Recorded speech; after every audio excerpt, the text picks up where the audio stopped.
Built in 1957, D Block was used as an isolation cell quarters for the prisoners' most deadly and difficult criminals. Dubbed the New Hole after the old hole built under the laundry was ostensibly shut down in the 1960s. D Block's maximum security residence had more restrictions than inmates living on death row in Nashville. Prisoners were stripped of all privileges and possessions except their uniforms and beddings. In reality, D Block was not just a hole, just a smaller version of blocks A and B with 4 walks housing 8 single cells on each walk.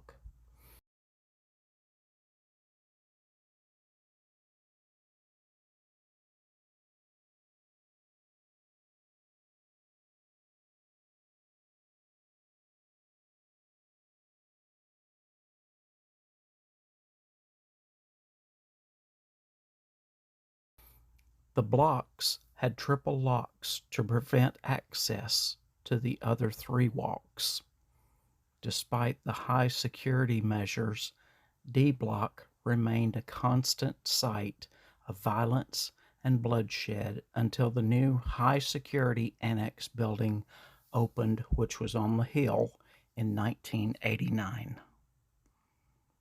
Most inmates of D Block spent months, if not years, locked into one of these 32 cells, 23 hours a day, with only 1 hour of exercise allowed in the solitary outdoor cage.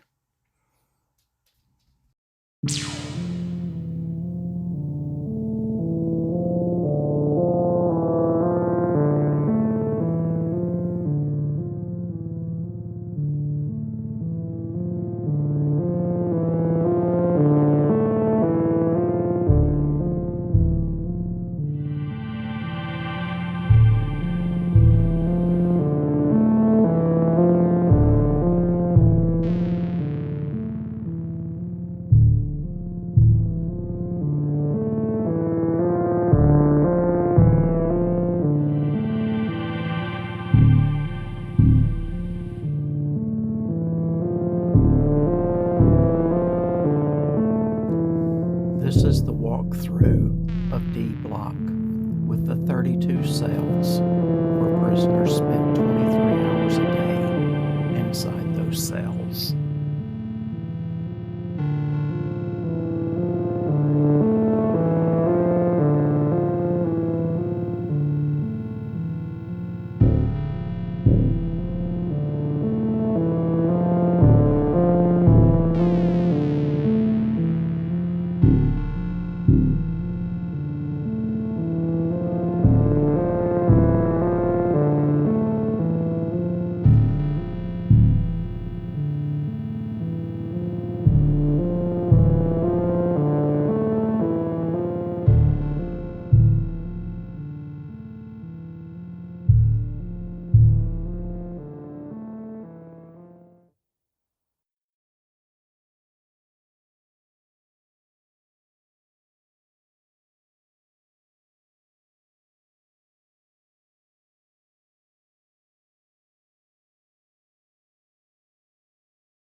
This is walking into the main prison where you can see the cells of each inmate. Prisoners like James Earl Ray and others did not have a single cell that they kept them in because of who they were or what they had done. They moved prisoners frequently from different cells to others. As you can see, these cells are not solitary.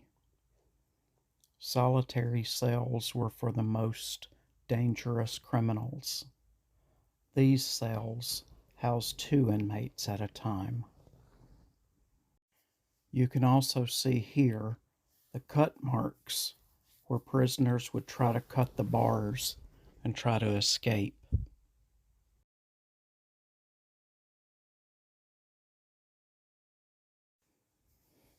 You can see where prisoners got bored with their time, and there were many artists that did their artwork on the walls of the prison, as you can see in some of these cells.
roof glass with the two holes in it was where guards would watch over the inmates while they ate.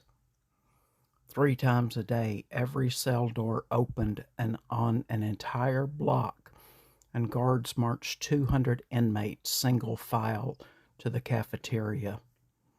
For a time, the surrounding 60-acre working farm, which included livestock, a butcher house, crop fields, and a dairy barn, provided all the food for the prison. Inmates not only cooked for fellow convicts, but also prison employees.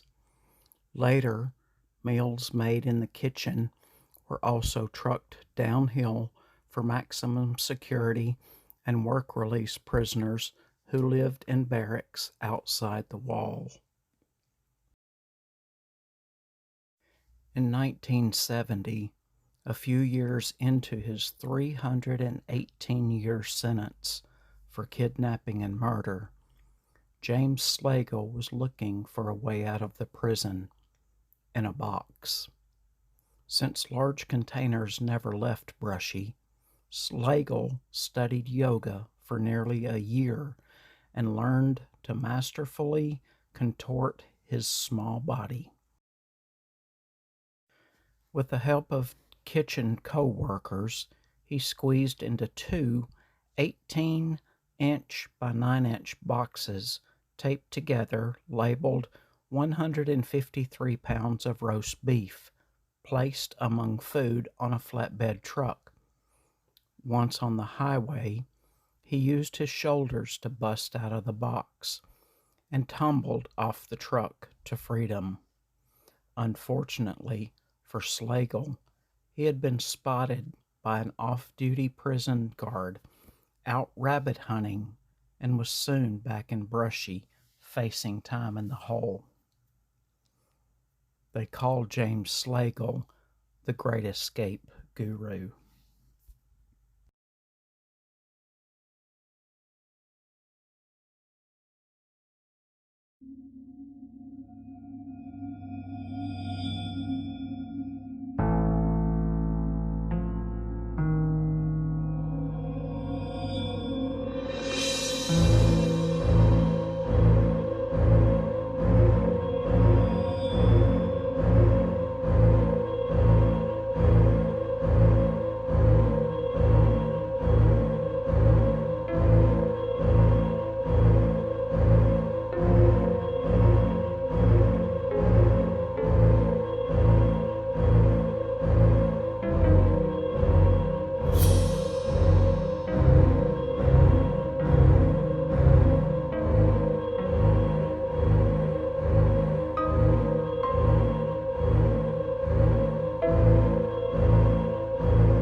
Brushy was the damnation of many an evil man, and the salvation of a humble few. Thanks for watching.